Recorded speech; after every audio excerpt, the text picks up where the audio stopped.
As imagens que gravamos neste documentário podem não mencionar todos os acontecimentos sobre as origens da angiologia e da cirurgia vascular no Brasil. E com toda certeza não tivemos nenhuma intenção em falsificá-los ou omitir a verdade. Perdoe-nos, mas não foi possível, por diversos fatores, incluir todos os merecedores da bem-aventurança do pioneirismo. Entretanto, considerem-se homenageados. Esse trabalho envolveu diversas fontes de pesquisa, como a Biblioteca Nacional, a Academia Nacional de Medicina, Santa Casa de Misericórdia do Rio de Janeiro, Instituto Histórico e Geográfico Brasileiro, entre outros. Tivemos como base as publicações de 1981 do médico e historiador Luiz de Castro e Souza, do Rio de Janeiro, e do cirurgião vascular de Curitiba, Júlio Pierin Siqueira, Incentivo à Memória, de 1987. Como disse Rui Barbosa, em História, as controvérsias se dirimem com o testemunho dos documentos e a palavra dos mestres. É o que nós iremos ver agora.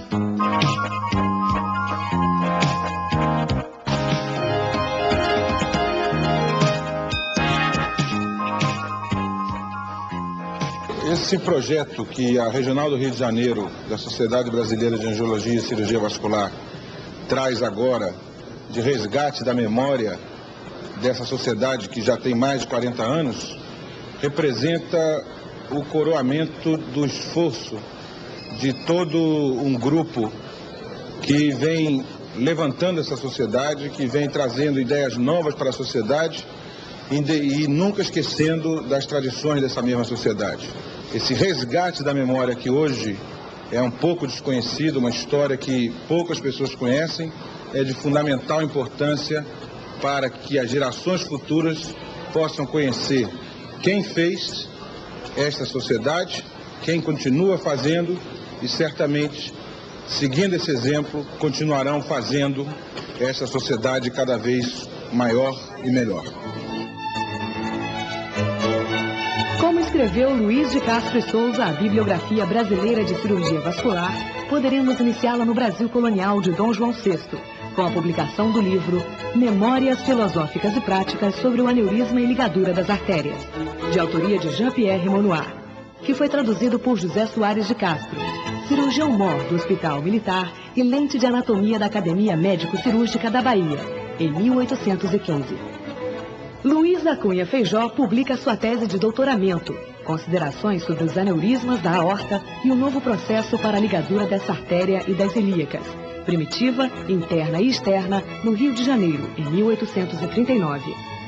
Entretanto, o grande fato da época registrado na medicina brasileira e de repercussão internacional foi a ligadura da aorta abdominal pela via extraperitoneal e sem anestesia, realizada pelo Dr. Cândido Borges Monteiro, futuro Visconde de Itaúna, no dia 5 de agosto de 1842, em pleno reinado de Dom Pedro II. Tratava-se da quarta operação do gênero praticada no mundo e com a maior sobrevida do paciente, 10 dias e 19 horas. Em 1872, o médico militar e cirurgião do Hospital da Santa Casa de Misericórdia do Rio de Janeiro, Dr. Augusto Cândido Fortes de Bustamante Sá, publicou o livro Sumário dos Fatos Mais Importantes de Clínica Cirúrgica observado no Hospital Militar da Guarnição da Corte, onde relata diversos casos vasculares que atendeu durante a Guerra do Paraguai. Em sessão da Academia Imperial de Medicina, no dia 24 de maio de 1881, o Dr. Manuel José de Oliveira comunica a ligadura da carótida primitiva direita para o tratamento de aneurisma. No Brasil republicano do começo do século, em 1912, o Dr. Arnóbio Marques, pró-fundador da Escola Angiológica do Recife, publica na Gazeta da Bahia estudo sobre aneurismas carotídeos. Os anos 20 são marcados por manifestações sociopolíticas, ameaças revolucionárias, organizações operárias, Partido Comunista Brasileiro e mudanças radicais das tendências artísticas. Eclode a Semana de Arte Moderna. Ideias nacionalistas, cubismo, surrealismo e a tese de Romero Marques para a livre docência. Simpatectomia periarterial, em 1927, no Recife. Em 1936, já em plena era Vargas, o Dr. Alípio Correia Neto funda na Universidade de São Paulo o Grupo de Moléstias Vasculares, cuja chefia foi entregue a Otávio Martins de Toledo. Ao findar a Segunda Guerra, em 1945, a Europa está quebrada, os Estados Unidos e a União Soviética fortalecidos, e o mundo dividido em dois sistemas, o capitalista e o socialista. A medicina ganha novo impulso, novos horizontes, e a partir daí, a angiologia e a cirurgia vascular entram num compasso vertical de evolução, e pode ser contada assim. Eu me recordo que já em 1946, haviam dois locais aqui no Rio no qual se fazia algo parecido com aquilo que depois recebeu o nome de angiologia. O primeiro, que eu me recordo, é claro, sendo pessoal, é um ambulatório que nós estamos tentando fazer lá no Hospital Moncorvo Filho, no serviço do professor Capriglione. Nesse serviço de clínica médica, começou-se a fazer a especialidade. Nessa época, eu comecei a fazer especificamente as doenças vasculares por um elemento fortuito. Um dos meus alunos tomou uma injeção de bismuto no braço. Ato contínuo, ele fez uma gangrena do deltoide e gangrena de mão. Nessa época eu recordo ter chamado lá Rocha Vaz, Berardinieri, o próprio Capriglione foi lá, todo mundo que você pode imaginar de grandes professores da época, eu pedi para ele, ninguém sabia o que era aquilo.